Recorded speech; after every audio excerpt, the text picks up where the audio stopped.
तारा हाथ धरे आयो बारात करे कि हमसे बात करे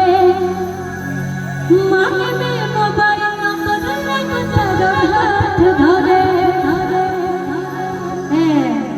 कि गोरी फूल झरे बड़ा पापा के परिवार सही में परी लग रही है कि गोरी फूल झरे बड़ा पापा के परिवार कि लगलो पसारे तू तप